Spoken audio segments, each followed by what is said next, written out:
ఇక విశ్వావసునామ సంవత్సరం ఈ కర్కాటక రాశి వారికి ఏ విధంగా ఉంటుంది, ఆదాయ వ్యయాలు ఏ విధంగా ఉన్నాయి అన్న అంశాలు ఇప్పుడు పరిశీలించేద్దాం. విశ్వావసునామ సంవత్సరంలో కర్కాటక రాశి వారికి ఆదాయం 8, వ్యయం 2, రాజపూజ్యం 7, అవమానం 3గా ఉంటుంది.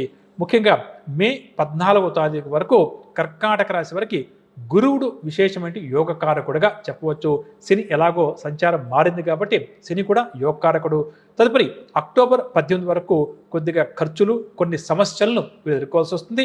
సంపాదన అంతా కూడా వివిధ రూపాల్లో ఈ సంవత్సరం ఈ రాశి వారు ఖర్చులు చేయాల్సి వస్తుంది. తర్వాత నవంబర్ 11 వరకు కర్కాటక రాశిలో గురుగ్రహ సంచారం కాస్త సుప్రదంగా ఉంటుందని చెప్పొచ్చు. ఇక ఇంతవరకు ఇబ్బందులు పెట్టిన అష్టమ శని దోషం తొలగిపోయింది కాబట్టి కొంతవరకు అది మంచిది.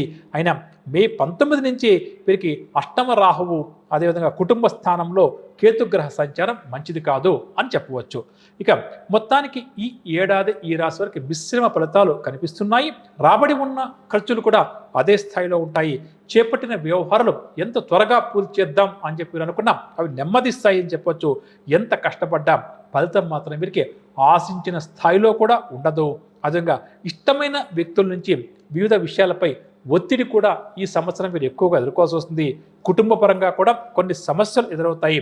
అదేవిధంగా ముఖ్యంగా కర్కాటక రాశి దంపతుల మధ్య కొద్దిగా మనస్పర్ధలు ఏర్పడే అవకాశం అధికంగా ఉంది.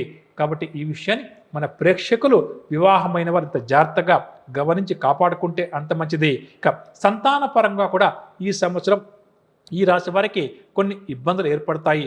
గృహ నిర్మాణ ప్రయత్నాలు అక్టోబర్ మరియు నవంబర్ నెలలో కాస్త అనుకూలిస్తాయని చెప్పొచ్చు. అష్టమ రాహు దోషం వల్ల వాహనాల విషయంలో ఎంత జాగ్రత్త వస్తే వీరికి అంత మంచిదని చెప్పొచ్చు.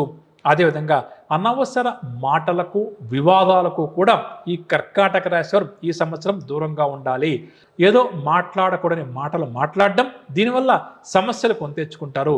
కాబట్టి ఎదుటి వ్యక్తులతో కానీ, కుటుంబ సభ్యులతో కానీ, కొలీగ్స్తో కానీ మాట్లాడేటప్పుడు కాస్త జాగ్రత్తగా ఆలోచించి మాట్లాడడం మంచిదని చెప్పవచ్చు. వివాదాలకు ఎంత దూరంగా ఉంటే ఈ సంవత్సరం వీరికి అంత మంచిది. అలాగే ఆరోగ్య విషయానికి వస్తే ఉదర, అదేవిధంగా ఎముకలకు సంబంధించిన రుగ్మతలు కూడా బాధించే అవకాశం ఉంది. ఈ సంవత్సరం ప్రథమార్థంలో బంధువుల రాక వీరికి కాస్త ఎక్కువగా ఉంటుంది. కుటుంబంలో కాస్త సందడి వాతావరణం కూడా నెలకొంటుంది. ఈ కర్కాటక రాశి నిరుద్యోగులకు ఎవరైతే ఉద్యోగ ప్రయత్నాలు తీవ్రంగా చేస్తూ ఉద్యోగం రాక ఇబ్బంది పడతారో అటువంటి వారికి ఉద్యోగం లభిస్తుంది. అవివాహితులకు వివాహమయ్యే అవకాశాలు కూడా రాశి ప్రకారంగా ఎక్కువగా ఉంది.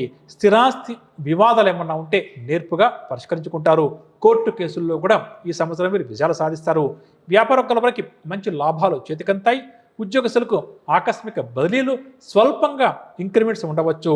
కాకపోతే అదనపు బాధ్యతలు మాత్రం ఈ రాశి ఉద్యోగస్తులకు ఈ సంవత్సరం బాగా ఎక్కువ అవుతుంది. కాబట్టి ముందు జాగ్రత్త వహించడం మంచిది. పారిశ్రామిక వర్గాల వారికి అనుకున్న కార్యక్రమాల్లో అడ్డంకులన్నీ కూడా తొలగుతాయి. రాజకీయ రంగం వారికి ఈ సంవత్సరం మిశ్రమంగా ఉంటుంది. కళారంగం వారు అనుకున్నది సాధించాలి అని చెప్పి అనుకున్నాం, ఎంతో కష్టపడక తప్పదు.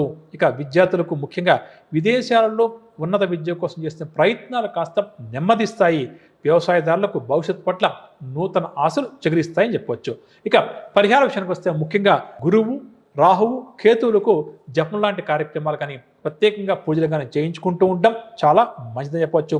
అదేవిధంగా ఆంజనేయ స్వామి వారి యొక్క నామస్మరణ ఈ సంవత్సరం ఈ రాశి వారికి శ్రీరామ రక్షగా చెప్పవచ్చు.